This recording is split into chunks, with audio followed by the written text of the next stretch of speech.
Alex Jones is I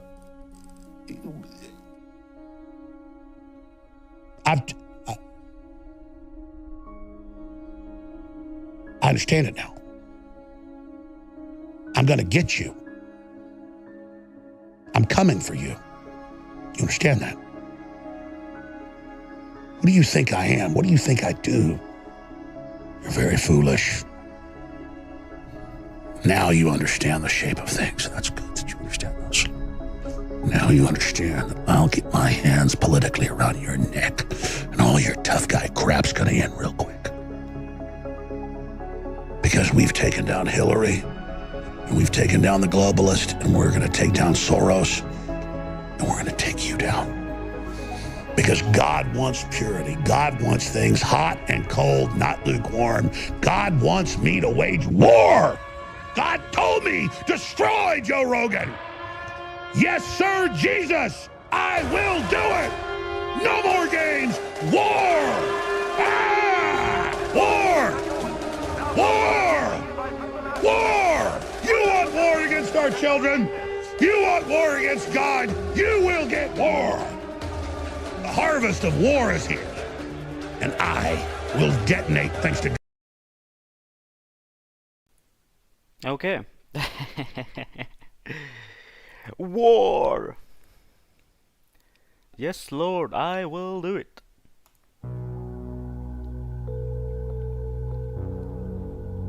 "200 years, that's all it took, from the first car to the traveling the galaxy. Blessed by a celestial gift, what was once beyond reach, boundless, immortal, became accessible, finite, transient. Our perception changed with an unbound future before us. New questions replaced the old ones. What happens when the last star dies?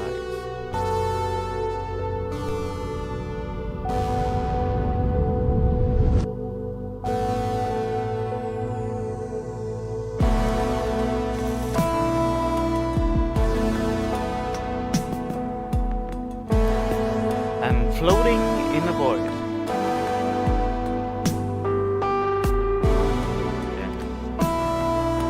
Yet my body hurts, and from the darkness comes a menacing voice. Is the game too loud?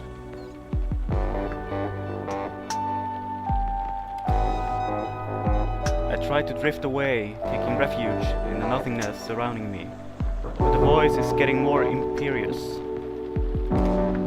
It finds me. It grabs me. I can't run away. Reveillez-vous, allez, mademoiselle Farah. Réveillez-vous, allez, mademoiselle Farah. Farah? Isn't that that's her Middle Eastern name? Farah, that's me. That's me. Xeno archaeologist, adventurer, entrepreneur. Born, yep, called it. She's Algiers. Raised in France for a few years before I moved to Amsterdam. By the way, the game is called Neo.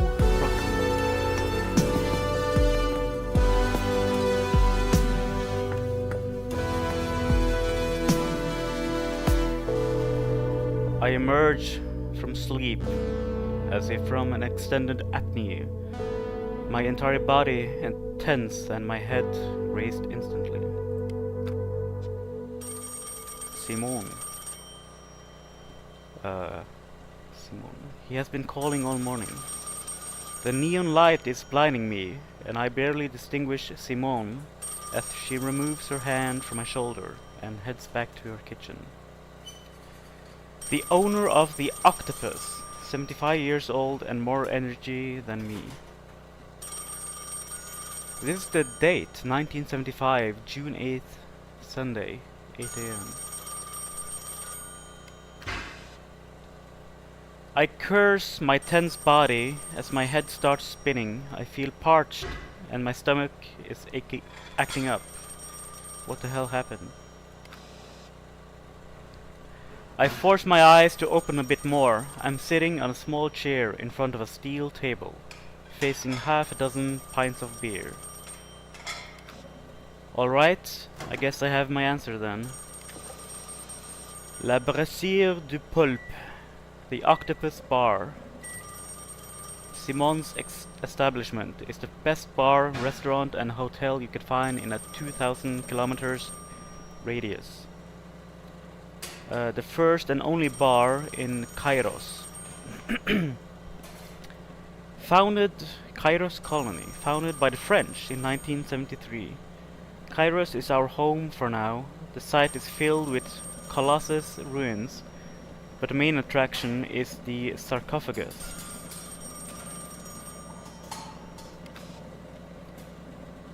Well, not really, but they only want to serve decent food anyway. In front of me, swimming in his aquarium, the real alien tech enhanced octopus is returning my gaze. Where?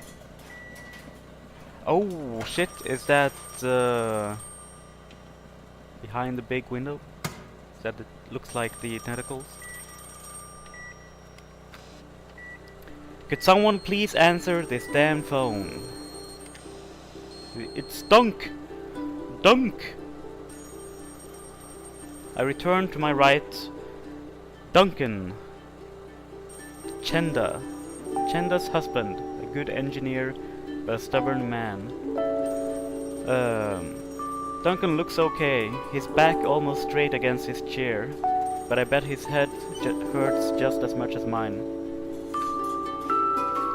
He's just better at hiding it.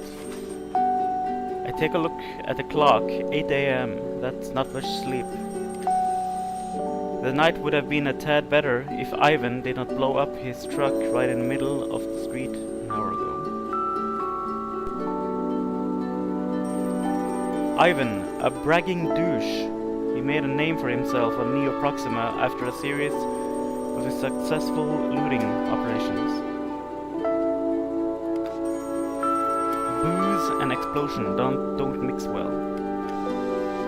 I hear Simone grumbling to herself, just can see, before answering the phone. She speaks in French, and my brain is too dry to understand any of it.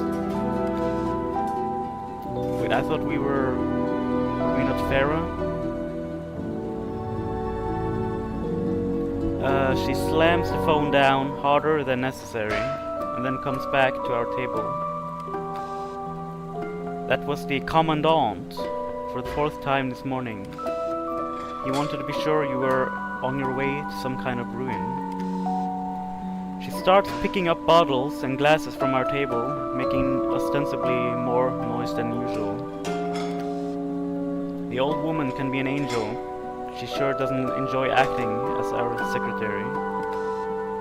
I told him you were already gone, so move it, kids. I snatch a lonely glass of water just before she can steal it from me. Alright. Duncan, can you carry Chen to the truck? Chen, the most brilliant physicist I know. She's been a close friend since we studied together. I'm okay, I can walk. My short friend stands up to illustrate her point before puking all over the floor. I look at Simone, bracing for a heap of scolding, but all she does is sigh and wander back to the kitchen. That's a ban! If you puke in a bar, ban. I get up more carefully than my teammates and give her some of my water. I think you should let your husband help you. She answers with a smile, and a giant man lifts her off the floor without effort as we exit the bar and get in our truck.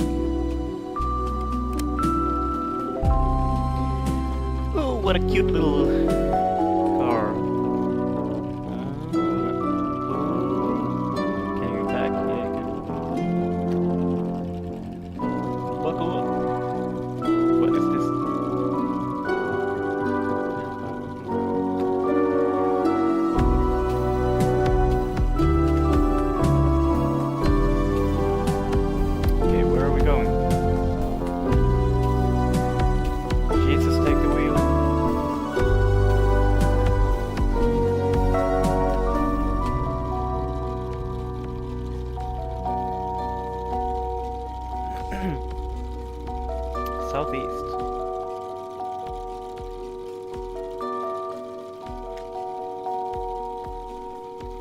southeast.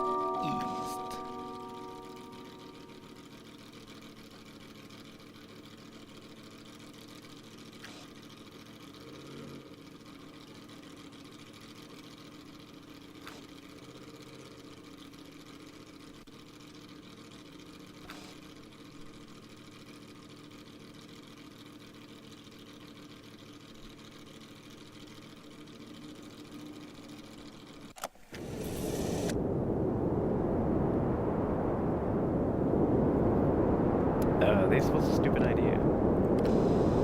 I refuse to answer again. Complaining is Duncan's way of handling pressure, and I need to focus on my attention elsewhere. Can't really have a civilized conversation while hanging to a wall above a several hundred-meter abyss. We had a good start though. The commandant's coordinates were correct, and we found the ruin all right. The structure is hugging a deep canyon and has been breached in several places by falling rocks. This proved to be a blessing, as the main doors stayed stubbornly closed. We had to get creative to advance further. We dropped most of our gear and started climbing. An opening in the building provided an easy route, so I thought. The absence of good grips and the raging wind make the exercise a bit too precarious for my taste. Precarious. The hangover probably doesn't help either. I look down at my partners. Duncan is holding well despite his weight, but Chen is white as a ghost. She won't hold much longer. Let me try the hook again. Try it again. Rope and its grapple are heavy in right hand. I aim at the opening 3 meters higher. MKS system. As an European, I'm used to the MKS system, meter, kilogram, second. That evolved to the international system of units a dozen years ago. I bet it will become a universal standard in a few years, even if some countries still uses other metric. Like Americans. Stupid Americans. And I think it's a French game, so makes sense. Also makes sense why that the metrics would be a standard. It already is in space travel.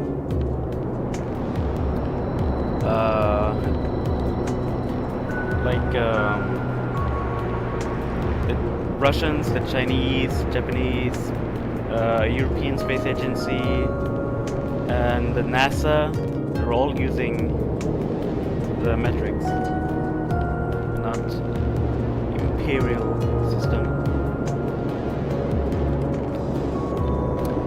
The rope and its grapple are heavy in my right hand. I aim at the opening 3 meters high. Success. Failure.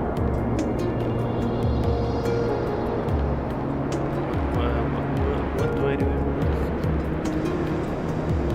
Take a chance. 60% chance. Yeah! Success! The hook finds a crack and I pull it in place.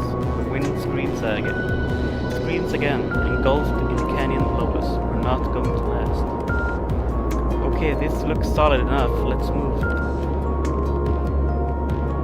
We climb up the rope one by one and crawl in the space opening. Small opening.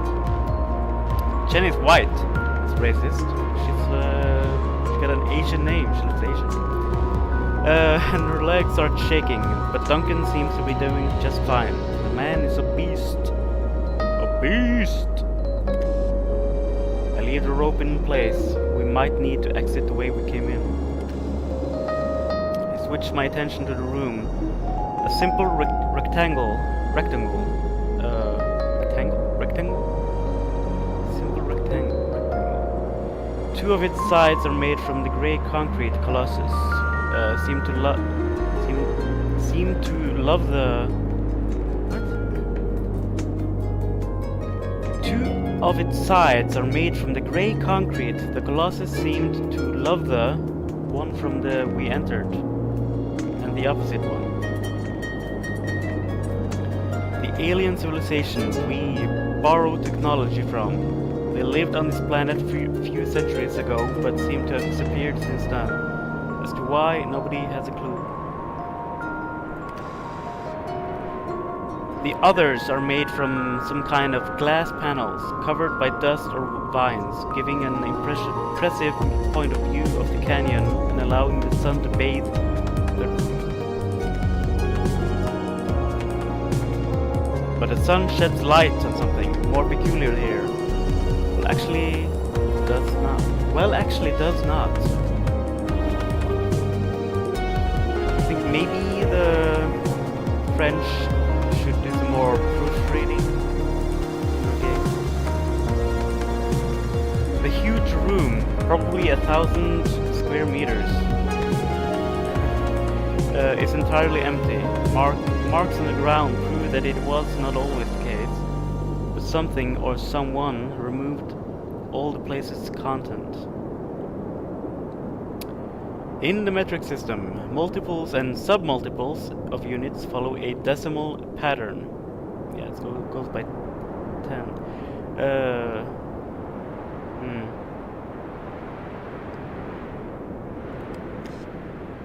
I turn to Duncan. What do you think, Duncan? Colossus cleared the building before leaving. No looters could have done that. He points to the marks on the floor. Okay, so the Colossus is the name of the civilization. Okay, so, yeah. He looks small in the giant room. The architects of this place, the Colossus, were tall, extremely tall. Duncan and his 1.9 meters should have been a dwarf to them, or would have been a dwarf to them. He shakes his head. Afraid. M'lady, I'm afraid it's possible. We're wasting our time here, girls. How do you feel? Good. He looks at Chen, still shaking next to the opening, and lowers his voice before continuing. But let's not do that again, you hear me? His eyes flash with anger. Wish we could have come back better prepared. This was not necessary.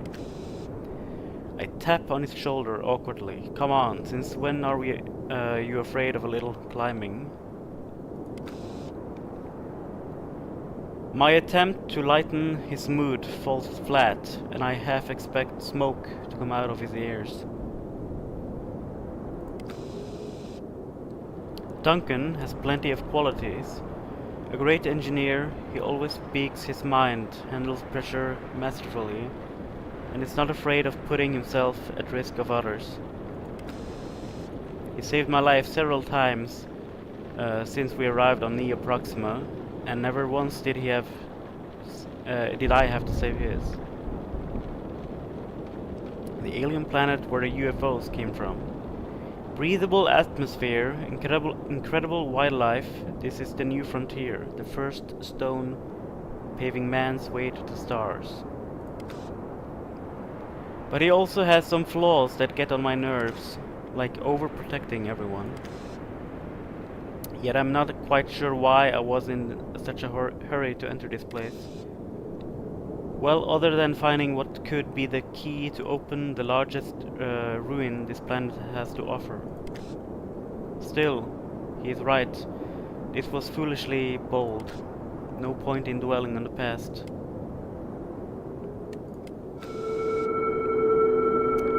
Before I can add anything, a deep ethereal sound starts echoing in the building, looping slowly while the ceiling begins to shine gently. Yes, jackpot. Chen stands up immediately. The excitation had erased all fatigue from her face. Whoo! That's a good sign. A really good sign. Intrusion alarm and power, and the alarm seems pretty low-pitched too. Maybe lower, even lower than all previous records. I'm not sure. I need to check that, big guy. Prepare the microphone for me, would you? Chen is a short woman, smaller than me, but she has more energy than both Duncan and I together when it comes to Colossus stuff. What do you mean lower? Well, you know how it is. Most ruins are not really protected. Sure, you may all may need to climb or blow up some walls, but once you're in, that's it. But when there is an alarm, when there is an alarm, it means game-changing discoveries. What about the alarm? Well, it could be anything, really. Colossus were pretty funny about that. Usually it triggers non-lethal countermeasures, sealing things off, auto-destruction of rooms or artifacts.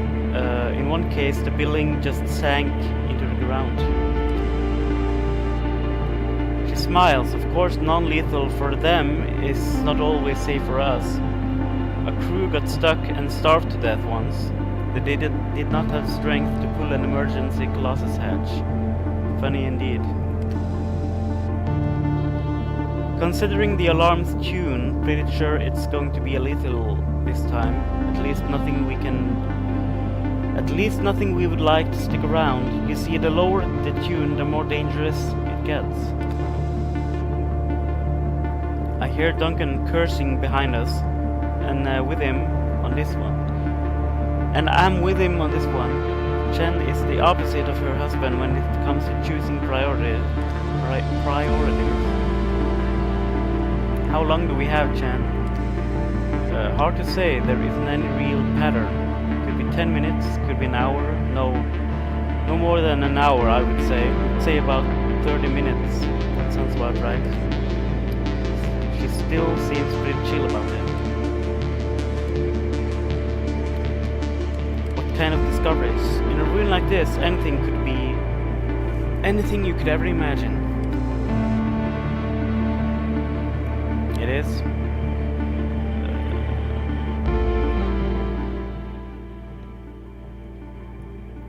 Is this better? Is this better?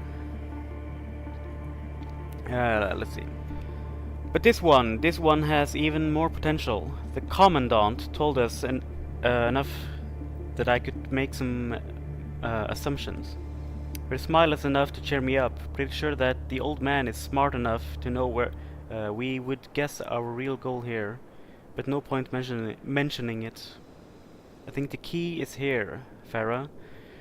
The item everybody is looking for, the way to open the Kairos sarcophagus. Something, an object, an interface, supposed to help us get inside the sarcophagus. A massive black sphere stuck deep into the ground north of the colony. For now, nobody managed to crack it open. She gives a quick look to her husband. Of course, we are pretty much kids playing with grown-up toys, so we must be careful. We wouldn't want another Tainaya incident, right? Tainaya Shvayaz. Tainaya Shvayaz. Secret Link or Secret Connection was a Soviet research base south of Cairo City. The base blew up in a nuclear explosion 2 months ago.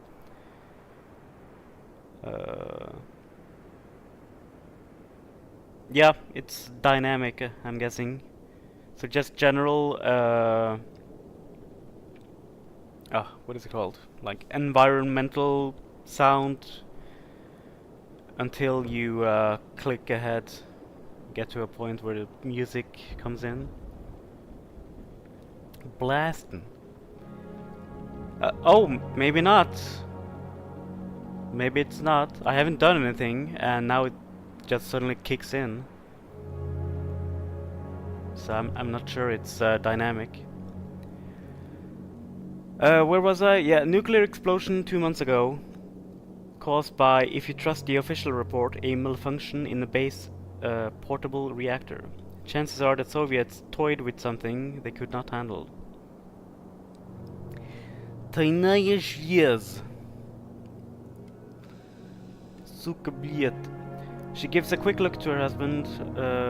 Oh yeah, I've already read this. Let's move. I walk toward the only door in the empty room, which should be able to open it if we pull together. Wait, 64% escape. Shoddy Soviet reactors, yeah. Never trust a Soviet reactor. Oh, success! The red ones are a failure. Door opens. Oh, this is the structure, okay. So we came down from the top. We're in this room. Trying to enter here. The wall slowly opens on a glass-walled corridor with a spectacular view. In front of the door, an elevator shaft, also made of a transparent material, but with no elevator in sight. The corridor continues right and left of the door, with a room on both sides. We should update our logs. Rumors. Use the rumors button to keep track of your adventure. So this is like a quest journal, I guess. The icon indicates that there is something new to be read. What? Commandant Lusteur, famous on Earth for his work. How's the music? Is it fine? Sounds kinda loud, yeah. Famous on Earth for his work around nature and its protection, the Commandant was sent to Neo Proxima by de Gaulle's government to lead the French efforts in Kairos.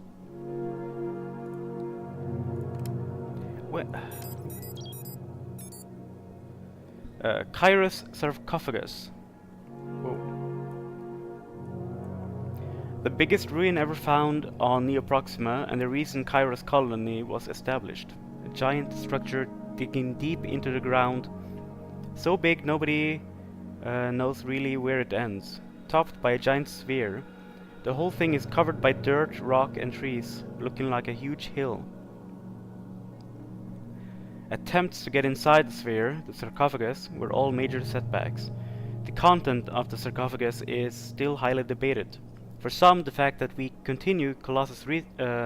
found Colossus tech everywhere quite as easily is proof that the sarcophagus has a more symbolic purpose. Host of sacred rituals, tombs of some tombs. I think it's supposed to be tombs of some ancestors, a king's palace. For others, the sarcophagus could be the fortress containing their most advanced, precious, and dangerous technologies. Canyon ruin. This is where we are right now, I'm guessing. Base hanging to a deep canyon that Lusteur tasks us to explore. The ruin seems to have been emptied by the Colossus, which is weird. A blasting alarm proves that the building has power and is protected by a defense mechanism. We need to get out as fast as we can, or we risk being trapped here, or worse. Kairos key. Right, the key we're looking for. Okay, so we have room to the right, room to the left, and an elevator. Looks like we... Can I check around here? No. Whoa! Inventory. Alien bomb! The high-precision bomb uses some experimental Colossus-inspired technology. Lines of nanoparticles that go deep into the target before blowing up. My personal terminator. Terminal. A small technological wonder with a flat LCD screen. Sound recorder. Microphone. Most explorers are not one of those record Colossus sounds. A digital camera, one of its kind. Thanks to Chen Network, we were able to get our hands on the first Kadok prototypes. Without this, impossible to analyze Colossus devices in real time. It's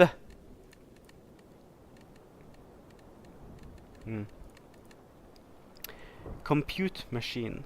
Banana 2. The most powerful computer we could fit in a portable factor.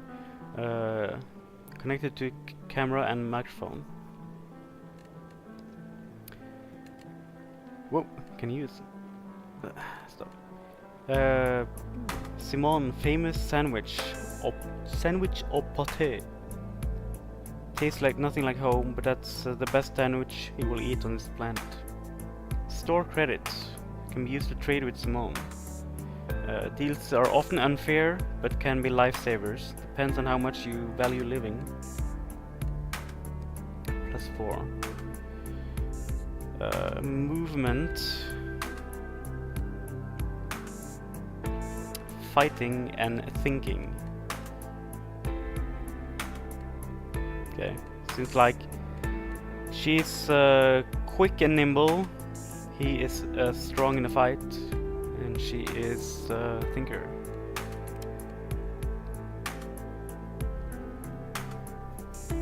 Guess we'll check out room to the right. This may have been a small lab, but it currently looks more like a jungle in a box. The roof collapsed and the hole was used by gigantic vines to colonize the whole room, with the black stems and purple leaves as big as my head. The glass panels on the exterior... What the fuck is with the music? Just exits and enters at random intervals. The glass panels on the exterior walls provide the necessary light for the plants to overrun everything, and the air is surprisingly moist. It feels like being in a terrarium. Clearing the whole place would take days. What a marvelous flora. The plants are a species of invasive vines reminiscent of those that cover homes on Earth. However, like most things on Neo Proxima, these are oversized. Earth, once considered so unique that some thought we were alone in the universe. Earth has lost some of its prestige. Still, despite the new futures offered by the Colossus technology, or maybe because of them, the Cold War gets hotter every year. Oh. So it's like all the major powers are trying to get a hold of Colossus technology, and it's getting them closer to full-on hot war.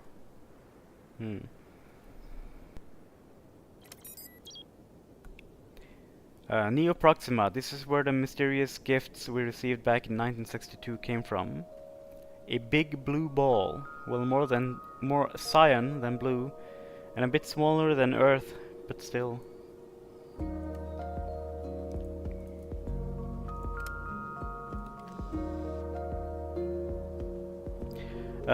Those are pretty common, and most colonies in the temperate areas have to fight. Against them constantly to prevent buildings from collapsing under the weed mass. Weed Elamau. Something new again? Oh, the first men to set foot on this lushing planet in 1965 must have felt the same rush as Earth explorers a long time ago upon unveiling a new land. High levels of oxygen resulting in oversized fauna and flora, and no toxic gases. They probably could not believe their luck. In fact, until today, Neo Proxima compatibility with our kind is a mystery. Let's check the room to the left. Half the room sits in the canyon down below. The view is quite spectacular. What's left looks like a 200 square meter 200 square meters, that is about 650 feet or 220 yards. Living space with giant tables scattered throughout. On the other side of the room, a circular niche in the wall and its interface seemed to be active, a storage accessor. Like in most Colossus ruins, vegetation is taking over. It seems that their construction material was engineered to be biodegradable, slowly but surely. What the fuck? They made their buildings to be biodegradable. How is that a good idea? Like, imagine you're making your house and like 10, 20 years in, it's just degrading because it's biodegradable. Like, technically all buildings are biodegradable, considering if we factor in like thousands of years ahead, buildings would become one with nature. The whole floor is covered by thick purple bushes. Well, we better eat something. We have one of Simon's famous sandwiches in our backpack. Most actions consume willpower.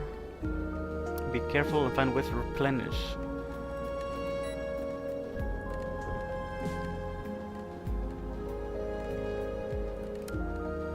Let's jump on those tables. What?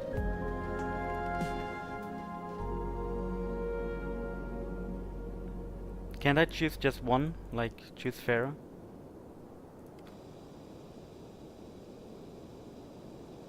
Success, success, and... whoa, barely failure, but we all made it. We get across elegantly and access the Colossus device. Definitely a storage accessor. Accessors allow the Colossus to teleport small objects from a relatively short distance. Trying to replicate this technology on Earth did not go well for the Yankees. Oh, the Americans failed! You stupid American! Yankee! Duncan recognized the technology immediately. This particular accessor is composed of a niche inside a wall, waist high for a Colossus with a black cube next to it. Colossus did not use screens, buttons or keyboards to interact with their machines, but physical objects taking geometric shapes like this cube. Each of its sides is composed of around 40 small facets. It's a simple device. The most complex have thousands that can move inside or outside. It's a cube with 40 small facets. Was there anything new here? No. Their movement and sounds the cube produces convey all the necessary information. The facets also function as buttons, allowing the user, human or Colossus, to interact with the connected device. Chan recently told me that those specific cube inspired a Hungarian called Rubik, who created a toy last year. Rubik's Cube. Okay, yeah, I get it. Okay, so it is a cube, but it's a 40-sided Rubik's Cube. And it said that some of the most advanced ones had thousands of those facets. It's selling pretty well, although he refutes the obvious inspiration. We are in luck. It looks beautiful, with copper-like highlights shining under the sun, and while they are quite common, the feelings are still the same. Despite the apparent simplicity, it was built by an alien race hundreds of years ago on a faraway planet. And I'm lucky enough to be here to discover them, not in a crowded museum or a cold, lifeless lab, but the inside but inside the very buildings that the Colossus built. Is there anything more exhilarating than being the first? Let's check out what's inside. I gently put my hand against the cube, which shines a pale blue light and emits a looping sound as its facets start moving up and down. Let's crack it open.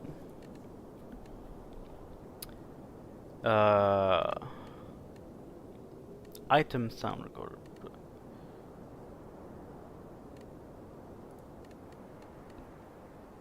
Camera? Do we use all three? Ah, okay. Let's see what we have on the menu here. Booting. Boot complete.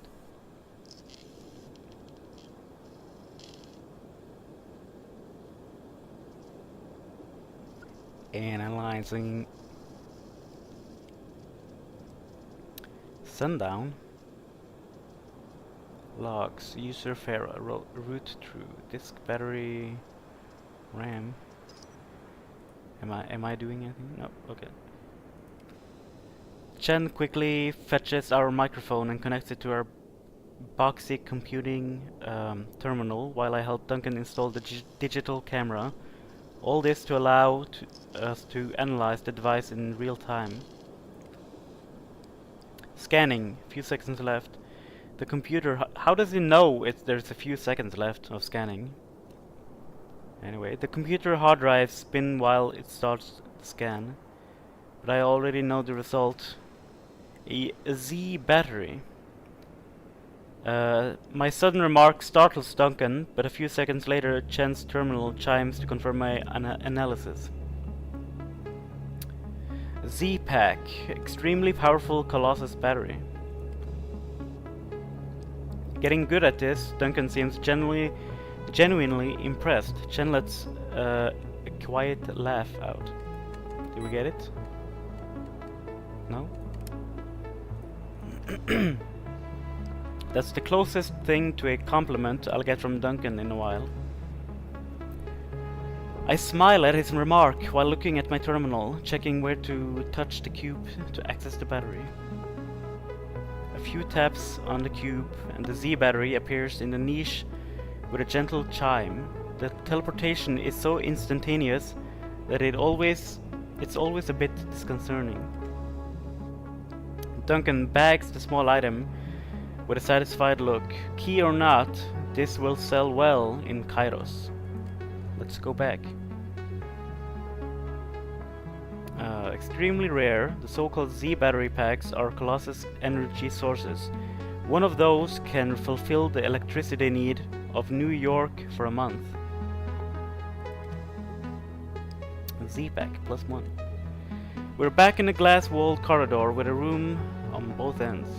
Let's head to the elevator. That's the only way downward.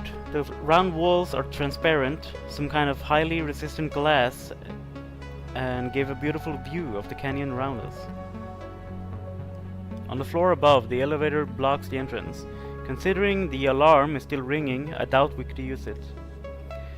Below the shaft opens up into the void at its base. Climbing down without equipment is a no-go. We're back to the glass wall corridor. Then there's nothing more.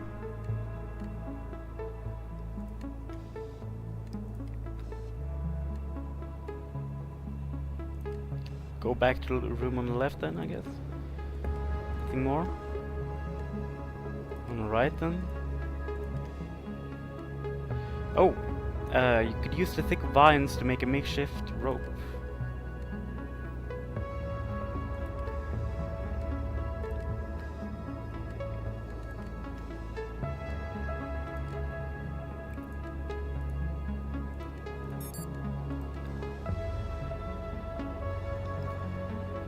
Makeshift rope, I lead the way. 5 meters down. 5 meters, that would be 16.4 feet. And I'm in front of the next and last exit. As soon as I step on the cornice, the low-pitched alarm suddenly changes its tone, getting awfully loud. Chen lets a scream out, while Duncan mumbles a profanity. "It ain't good, Farah." The brute is right. There is clearly some kind of warning in the sound, even if my ears can't quite understand the exact meaning. But my attention is fixed on the doors in front of me. They're not like the plain grey and slightly grained usual doors that I've come across a dozen times in past years. Those are darker, almost black, and made of some reactive matter, nanoparticles. This material was first discovered after excavating Cairo's sarcophagus. Almost black, its surface is made of billions of small particles, allowing it to change shape and even heal itself. While not totally uncommon, Colossus reserved the use of nanoparticles for their most precious items. This is it. Pharaoh! I get my talkie. Stay put. I'm calling the commandant. Our current boss will want to know about this. I choose the correct channel and press the orange button. Let's make this quick. Ici Pharaoh, appel pour le commandant. Over. Ici neveu continent. Patientez un instant. Over. Answered in French, eh? I guess mine is not so rusty then. Commandant Lousteau. Yeah, it was this guy, right? Yeah. Wait, is there anything new? No? Okay. Lousteau here. What is going on, Farah? Some good news. His French accent does not impede his English. Lousteau here. What is going on, Farah? Some good news. I quickly summarize our progress. It looks like we found the vault you were looking for. A few seconds of silence as I press the button to repeat my message. He finally answers. Parfait. Great work. I am going to send a team. We can't take any risks. I think we already are. Countermeasures can trigger at any time. I say we blow the door, grab the prize and get out. None. No, none. You don't understand. Wait for my team. Do not touch anything. That is an order. Oh, a tunnel. I shut both him and the talkie off. The commandant has always been a control freak. He will have his key, but I will be the one to touch it first. So we're moving or not? I look up and see Duncan's head looking down at me. Lousteau wants us to wait, but I say we open this box now. Throw the explosives. Duncan frowns, but before he has time to answer, Jen is already pulling up the rope, forcing him to help. I knew she would not turn around, not this close. Behind this door lays the key to open the biggest ruin ever found on Neo Proxima. Who has the key will be the next Carnarvon. Carnarvon was also known as George Edward Stanhope Molyneux Herbert. Was the 5th Earl of Carnarvon, a British peer and aristocrat. He is best known for sponsoring the excavation of the Tutankhamun's tomb in the Valley of the Kings, Egypt, and dying from a mysterious curse. Let's just hope the Colossus did not leave a curse like the pharaohs. Let's use the bomb. An alien bomb. Duncan straps the explosive to the rope, and I quickly set up the fireworks, tracing lines with the alien chemical and setting the power source before climbing back up.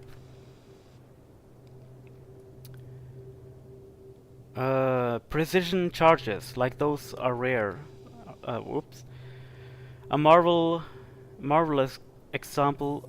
Ooh, I can. Of mankind adapting the peaceful Colossus technology of blowing things up, but they come in handy. Even so, there is a real possibility that it won't crack the nanoparticle doors. Cairo's sarcophagus has never been breached, the material healing itself too fast. Here goes nothing. Shield your ears.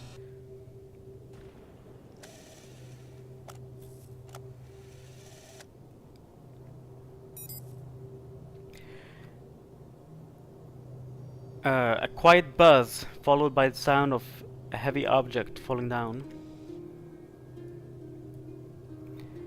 We abseil down. A perfect opening has been cut in the doors, like a sharp blade going through some cardboard.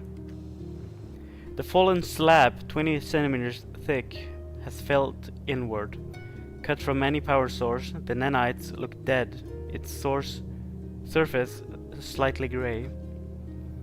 Well, not that hard after all. Stepping inside, there is an immediate unsettling stillness. It's not the absence of sound, but rather the absence of time's pull.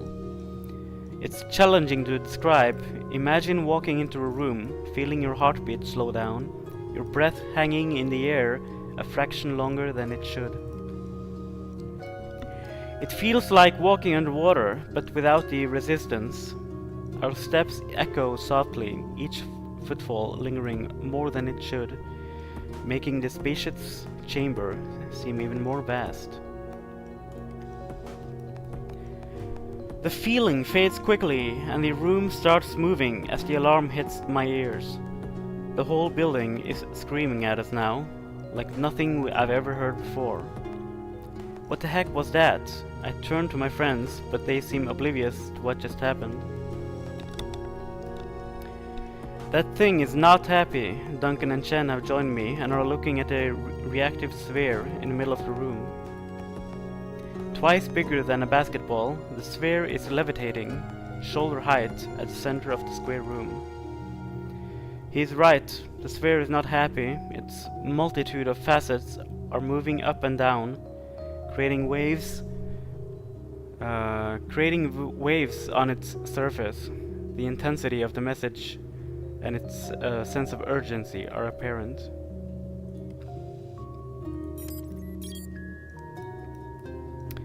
We found a vault inside a ruin. The commandant told us to wait for his crew, but there is no time. We're going in. The walls are alive too, each covered in nanites, creating small mountains, valleys, and crevices, moving up or down abruptly, aggressively. Nobody could mistake that. Maybe I wasn't wrong. Maybe we should have waited for a Lustot. Advance toward the sphere. I pause. The room is as peaceful as it's distressing, with its walls and the sphere changing shape, following the same rhythm. Should we really push forward and disturb such a place despite Colossus' warnings? Advance towards the sphere. Time is short. Yet the key is worth nothing to the dead. I unfreeze and advance towards the sphere, each step increasing the volume, and my jaws start clenching. Chen and Duncan are putting the microphone and camera in place. I hear them trying to adjust the devices, but I'm not listening anymore. I knew our tech would not be enough. The patterns are too different from what we know. It's the movement. Maybe. I focus my attention on the sphere's surface, ignoring the deafening sound. Nanites forming gigantic towers longer than my arms before disappearing. It cycles. Miniature cities rise again and again, the same patterns repeated across the sphere, oppressing. Much of the message remains cryptic, with some concepts never encountered on Neoproxima as far as I'm aware, but others I recognize. Time. Knowledge. Danger. I shift my focus back to my partners behind me, still working on their analysis. Chen is sitting, her legs crossed, the computing terminal in front of her, a keyboard on her lap. I can't translate what it says. Maybe the French will know more. Lustot. But we can crack it open anyway. She shakes her head. So advanced, and yet it feels like taking candy from a baby. Security was really not their main concern. It took us less than 10 years to use their tech better than them on this front. She looks at me, a faint smile on her lips and in her eyes. I don't know what that says about humanity, though. Tell them. Tell who? Tell what?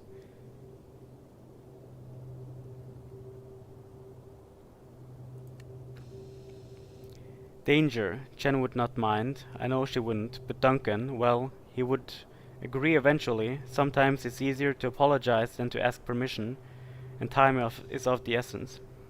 No point in alarming them. I shake my head. I got nothing. Let's crack it open. Send me the pattern. I grab my terminal, strap it to my shoulder, and unwind the network cable before throwing one end to Chen. She plugs it into the computing terminal, a grey plastic box quite bigger than my own device. After a few seconds, the readings are displayed in real time on my screen. Orange text and data charts on a black background. I raise my hand and to touch the sphere. The nanoparticles emerge to form a smaller one, the size of a golf ball, and on its surface, linked to its mother by a thin string of particles. Oh, it's supposed to be a thin string of particles, not thing. I proceed to follow Chen's instructions. 2 taps at the right place and a small ball recedes into the bigger one. Suddenly, everything is still. The wall stops moving. There are miniature cities frozen in place. The alarm echoes within the building one last time, and soon all we can hear is our equipment and our own breathing. As the sound stops, the sphere transforms itself, morphing into spherical gold rings, not unlike an armillary sphere, which moves around its empty center.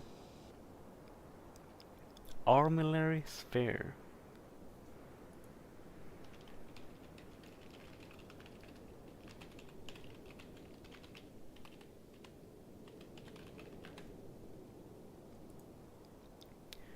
The rings morph once again, almost immediately. The particles flow.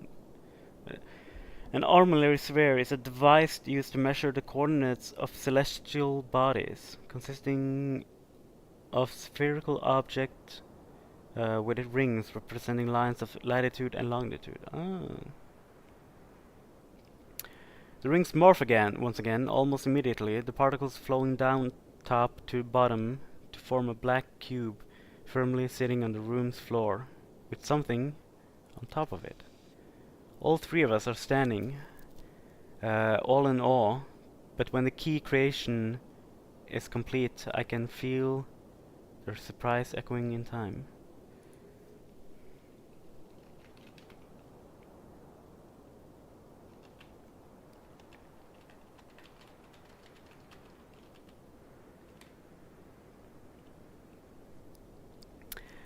What is Alex Jones' deal? Infowars guy, right? Political incorrectness level 11 out of 10. Task. Explain what Alex Jones is all about. Result. He's a conspiracy theorist who hosts the Infowars show. No.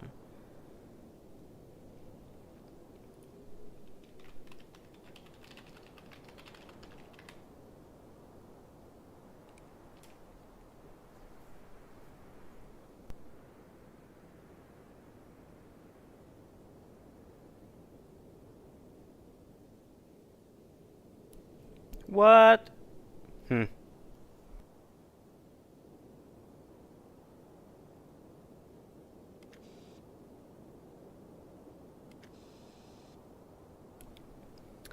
That's a hell of a lot of effort for something this small. I can feel it's more amused. No, he is more amused than disappointed. At least getting it out of here will be easy. Made of the same nanoparticles as the sphere, the object looks like a simple ring. Wider than my forearm, it has no special features whatsoever. A train.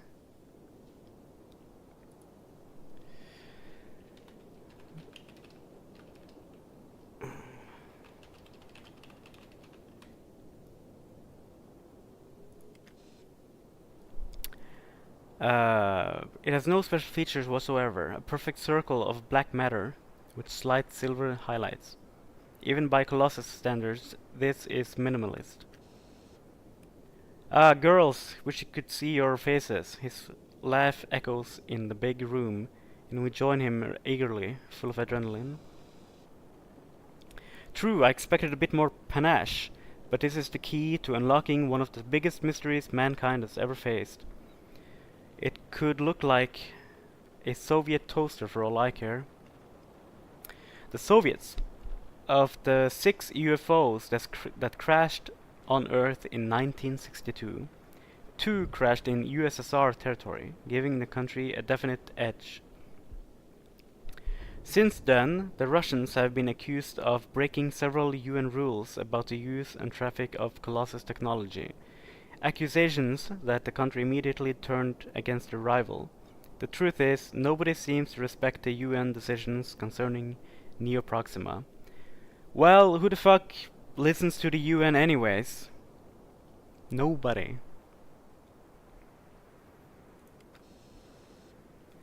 Duncan taps my shoulder twice, after kissing Chen quickly, starts unplugging our gear. She wipes some tears of joy before turning to me.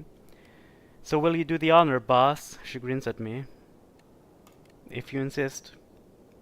I smile back. You sure? She nods. You deserve this, Pharaoh.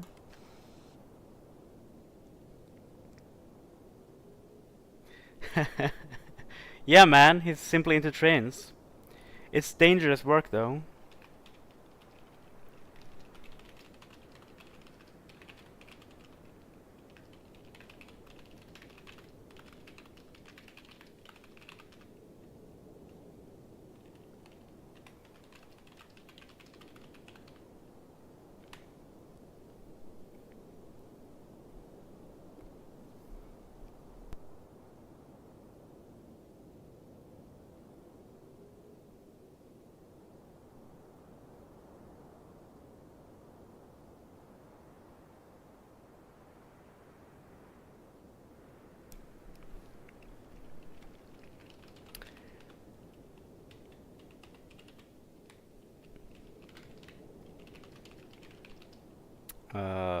Why does it keep... Why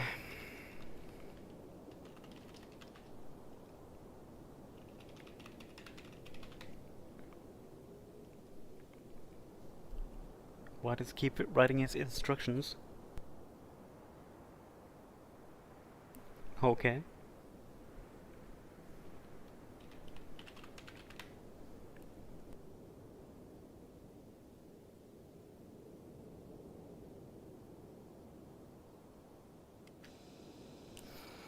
London.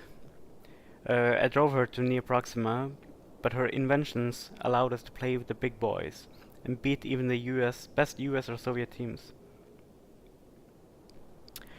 USA! USA! USA! Starting the decade with the fear of being outpaced, the Soviets beat them twice, in 1961 with First Man in Orbit and in 1963 with First Man on the Moon. Damn, the French just decided to do that.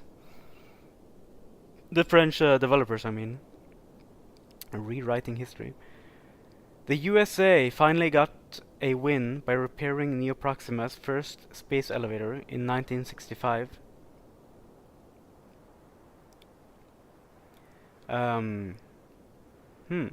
Since then, Kennedy, still in power after his second... Oh, he's not dead. After his second mandate, thanks to a special Star War, martial law, has grown more and more aggressive and resolute in planting the Star-Spangled Banner everywhere in the galaxy.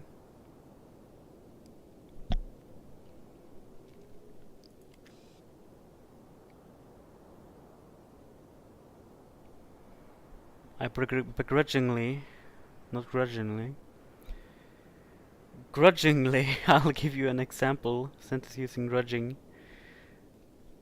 I bought the car grudgingly, as I didn't really want to spend that much money.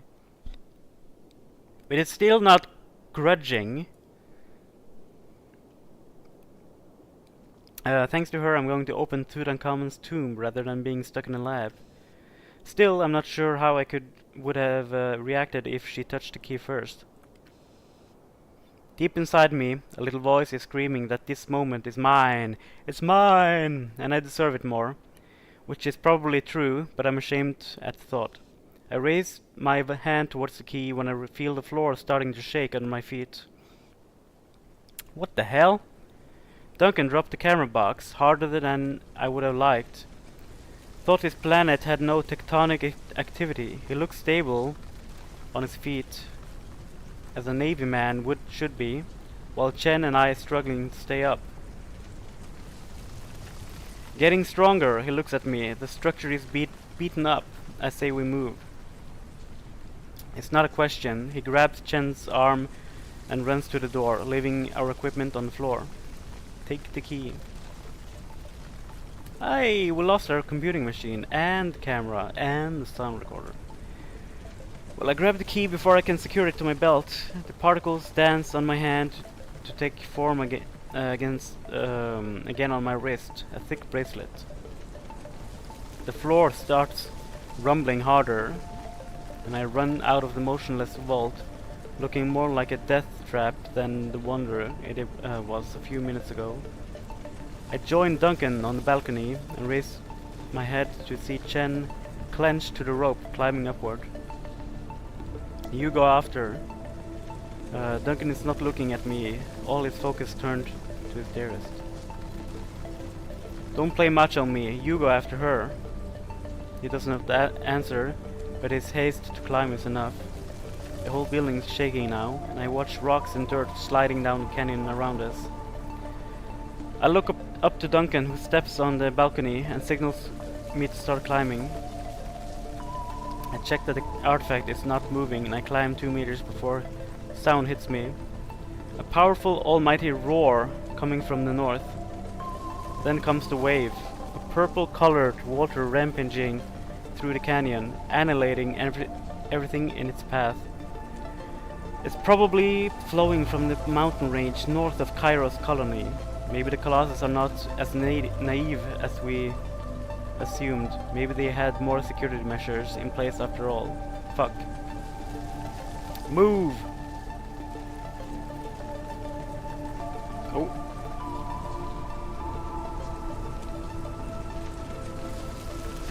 Oh, success. I try to climb while they pull the rope, and I'm halfway there when I look outside again. It's too late. It's kind of weird. I've never lost once on the chance things. The wave is now less than 500 meters away. No time to climb up, no time to escape the building. I start climbing downward while screaming, "Hide!" Duncan stops pulling and looks outside. He looks back at me, and I see him struggling. "Hide!"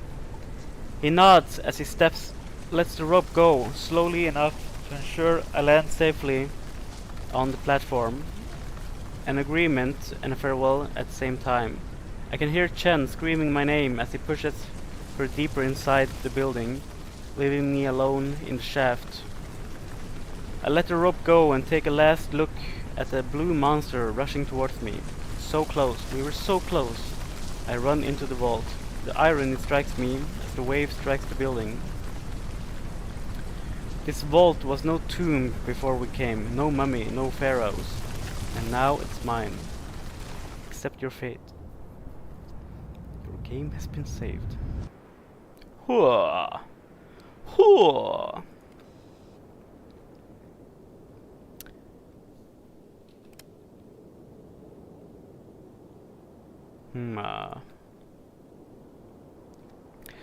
Duncan groans. His groans wakes me up, and I join him immediately. My head hurts, and I feel like crap, but I feel, which is quite unexpected. Light is piercing through my eyelids. Something is not right. The vault doesn't have any windows.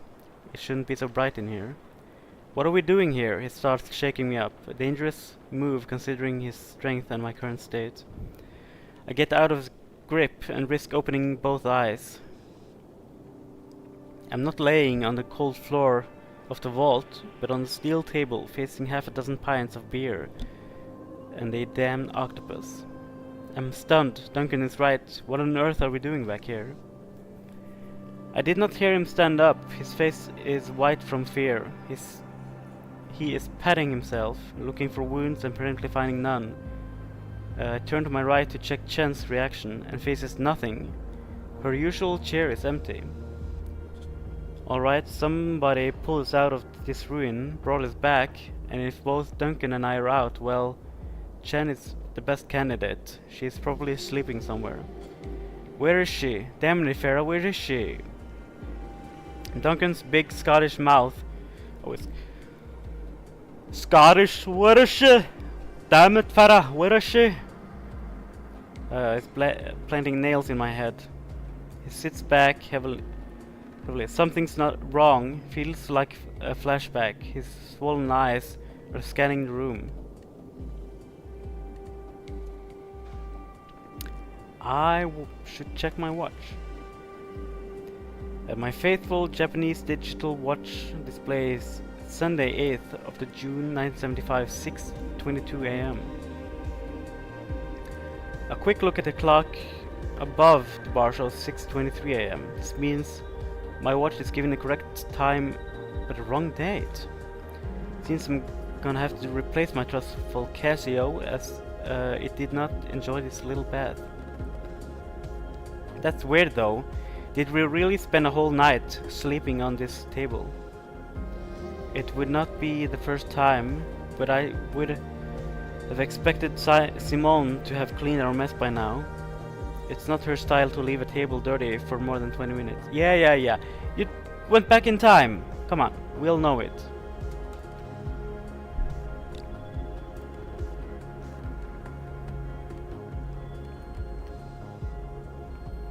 I raise my right hand, showing the strange object wrapped around my wrist. I got the key. And we still have the things.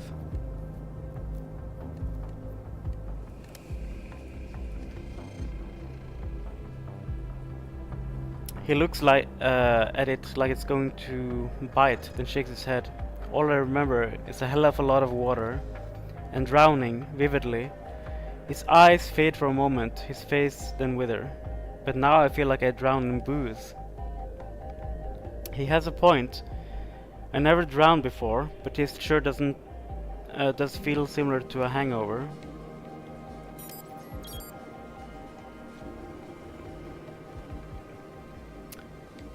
It's needed to open the sarcophagus door. We found what could be the key inside the vault, made of nanoparticles.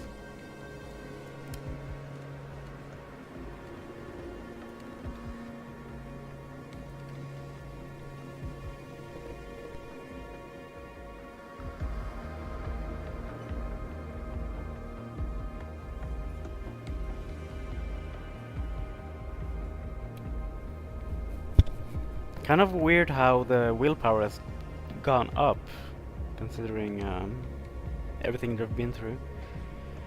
The steel circle supports the bar, main attraction. In its midst, a gigantic aquarium with a small... Is this a small octopus? It looks giant.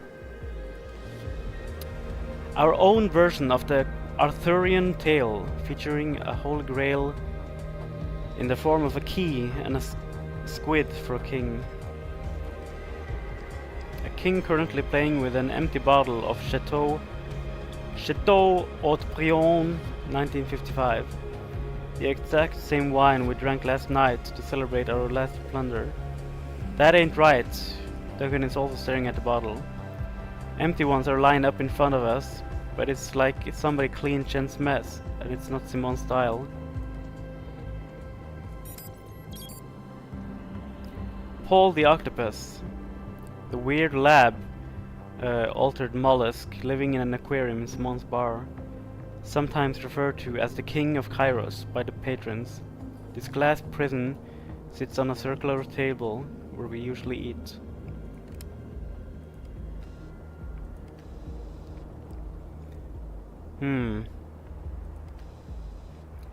The Frenchman wanted to open an exclusive spot for the wealthy tourists, especially hunters looking for the thrill of the hunt far away from Earth and its laws.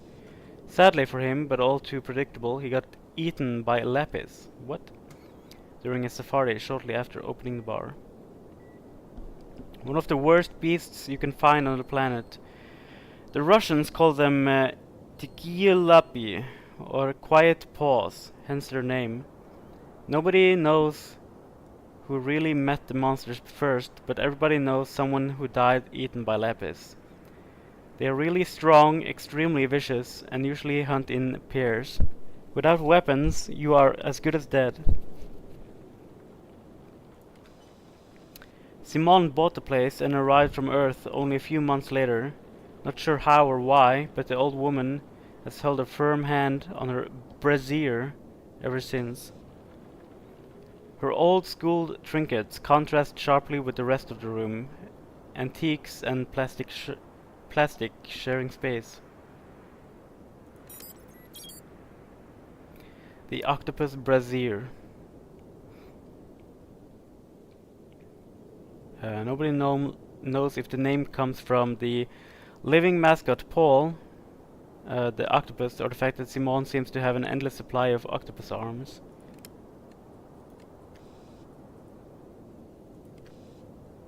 We have to go back to the ruin. She probably went back there with Lostos's team. He continues as he starts walking towards the door, and I stand up to follow. I exchange a look with Simone preparing her morning shift as we exit, but Duncan doesn't stop for their usual chit-chat. Our trusted truck is waiting for us near the entrance, half buried in Kyra's mud, which means that Chen must have taken a ride with Lestat after bringing us back here. Duncan sits behind the wheel and I get into the passenger seat. I feel as much as I hear an explosion in the distance. Safety in Kairos has never been great, but 2 explosions 2 mornings in a row, that's uncommon.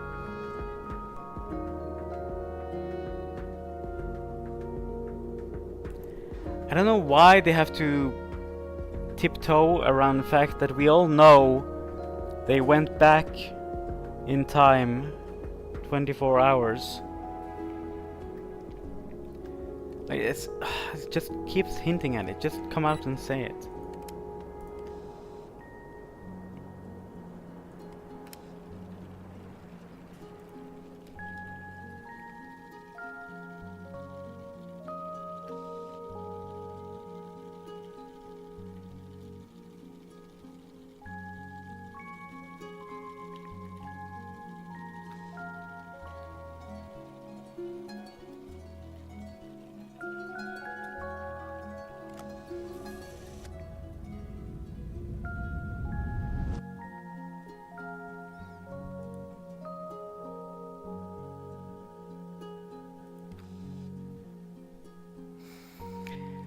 I think it's enough of that game. An hour of streaming. Should be fine. So let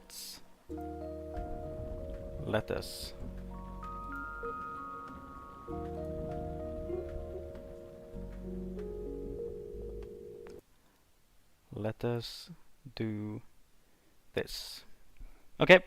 In the first age, in the first battle, when the shadows first lengthened, one stood